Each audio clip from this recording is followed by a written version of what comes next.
दुर्दैवाने असं झालेलं आहे की छत्रपती शिवाजी महाराज पुन्हा जन्माला येऊ शकत नाहीत, छत्रपती संभाजी महाराज पुन्हा जन्माला येऊ शकत नाहीत, पण महाराष्ट्रामध्ये फूट पाडणारे औरंगजेब आणि औरंगजेबांना मदत करणारे अनाजी पंत मात्र याही जमान्यात जन्माला आलेत आणि येत आहेत.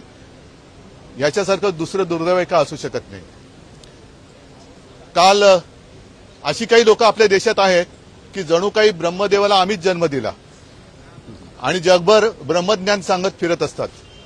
त्यातलेच काल अनाजी पंत, काय त्यांचं नाव, भैयाजी जोशी. आता त्यांची मातृभाषा कोणती कल्पना नाही मला, पण त्यांनी येऊन मुंबईमध्ये घाटकोपरला मुंबईमध्ये राहणाऱ्याला मराठी आलीच पाहिजे अशी काही गरज नाही असं एक द्वेषाचं, आता त्याला गोमूत्र म्हणायचं की काय कळत नाही मला, पण शिंपडून गेले. याचा अर्थ असा की हा संघाचा छुपा अजेंडा आहे, भाजपचा छुपा अजेंडा आहे. ह्यांचे दाखवायचे दात आणि खायचे दात हे वेगळे आहेत. आता जर का तुम्ही बघितलं असेल तर बऱ्याच दिवसात हिंदुस्थान पाकिस्तान हा विषय त्यांनी काढलेला नाही. मग काय तर बटेंगे तो कटेंगे. आता बटेंगे तो कटेंगे म्हणजे हिंदू मुसलमान केवळ नाही तर मराठी अमराठी, मराठीमध्ये पुन्हा मराठा मराठेतर असं सगळं वाटणी करायची आणि आपण राज्य बळकवायचं.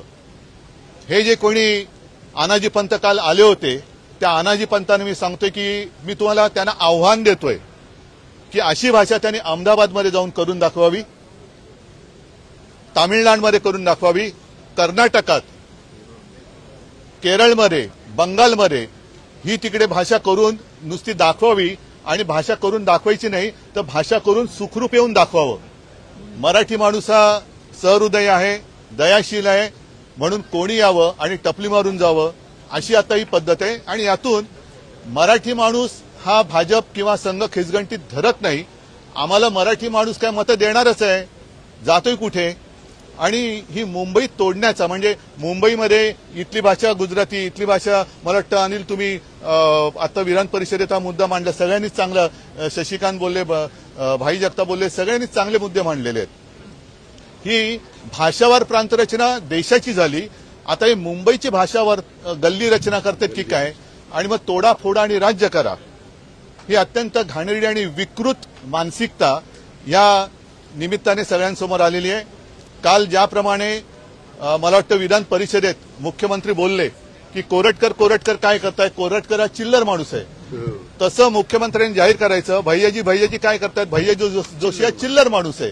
मग एक तर त्यांनी तो चिल्लर म्हणून जाहीर करावा, नाहीतर या चिल्लरचा काय ₹10 रुपया असतो त्याच्यावरती राजद्रोहाचा गुन्हा दाखल झाला पाहिजे. कारण महाराष्ट्रामध्ये मराठी भाषा सक्तीची करण्याचा कायदा हे महाविकास आघाडीचं सरकार असताना आणि मी मुख्यमंत्री असताना केलेला आहे.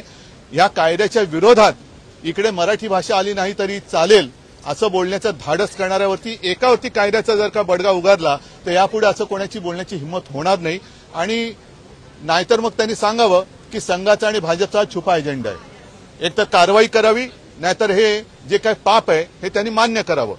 आतापर्यंत जर का आपण बघाल तर ही संघाची आणि भारतीय जनता पक्षाची नीती आहे की आधी एक पिल्लू सोडायचं आणि ते पिल्लू मोठं झालं तर खांद्यावर घ्यायचं आणि जर का वाटलं की अंगलट येतंय तर ते झिडकारायचं. त्याप्रमाणे आता गोलमाल उत्तर दिली गेलेली आहेत दोन्ही सभागृहात. काही ठामपणाने काही बोललेलं नाहीयेत. बावनकुळे सुद्धा आता बोलले की अशी अशी भाषा आहे, तशी भाषा आहे. अभिजात भाषेचा दर्जा तुम्ही दिला म्हणजे काही उपकार नाही केलेले. कारण मराठी भाषेचं महत्व संघाला कळलं नसेल, भाजपला कळलं नसलं तरी सुद्धा तेव्हा इंग्रजांना कळलं होतं. कारण सरकारचे डोके ठिकाणावर आहे का हा जो लेख लिहिला गेला होता लोकमान्यांनी तो मराठी भाषेत होता. तसंच आम्ही आमच्याच राज्य सरकारला विचारतोय की तुमचं डोकं ठिकाणावर आहे का. कारण आपल्या राज्यात आपल्या राजधानीमध्ये जी राजधानी मुंबई 105च नव्हे तर त्यावेळेला त्या ब्रिटिश कुठल्या परदेशी पत्रकार आल्या होत्या ताया झिंकिन, त्यांनी एक पुस्तक लिहिले रिपोर्टिंग इंडिया. त्याच्यात त्यांनी म्हटलंय की त्यांनी जेव्हा हॉस्पिटलमध्ये पाहणी केली तेव्हा 200-250च्या वरती मृतदेह असे पडलेले होते. म्हणजे त्याचा रेकॉर्डच नाही झालेला, रेकॉर्डच नाही. तर रक्त सांडून आणि बलिदान करून ही मुंबई मराठी माणसांनी मिळवलेली आहे. मला संघाला आणि भाजपला सांगायचंय की ज्या ज्या वेळेला मुंबईवरती संकट येतं तेव्हा आम्ही सगळे मुंबईकर म्हणून महाराष्ट्रातले सगळे नागरिक म्हणून एकमेकाला वाचवण्यासाठी पुढे जातो.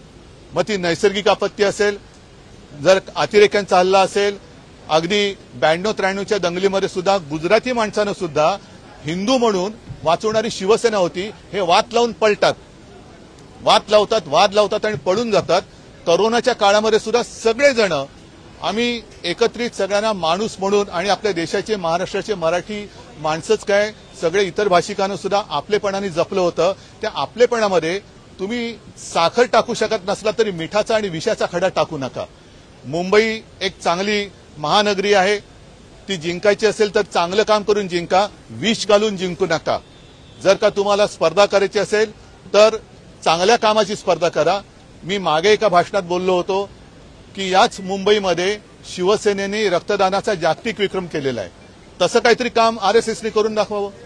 कारण नाहीतर काय होतं, लढायला तुम्ही आणि मिरवायला आम्ही, अशा पद्धतीने यांचं काम सुरू आहे. तर याचा आम्ही जाहीर निषेध करतोय. माझी तर मागणी आहे की ही अशी विषवल्ली या सरकारने वेळीच ठेचली पाहिजे. आणि नाहीतर या जोशींनी तामिळनाडूमध्ये आजच स्टॅलिनचं आलेलं आहे की त्यांनी भाषिक आता वाद सुरू केलेला आहे. म्हणजे भाजप आता उत्तर विरुद्ध दक्षिण असा आपला देश तोडायला निघालेला आहे. सगळे दक्षिणेतली राज्य आणि तामिळनाडूमधले सगळे पक्ष हे एकत्र झालेले आहेत. कमल हसन आज बोललेले आहेत की यांना इंडिया नाही तर यांना हिंदिया करायचं आहे. या अशा सगळ्या या वादाच्या ठिणग्या टाकून तुम्ही भारत माता की जय बोलू शकत नाही. भारत माता ही सगळ्यांची आहे. महाराष्ट्र हा आमचा सगळ्यांचा आहे आणि महाराष्ट्रामध्ये येऊन कायद्याच्या विरुद्ध जर बोलत असतील तर त्यांच्यावरती राजद्रोहाचा गुन्हा दाखल केला पाहिजे.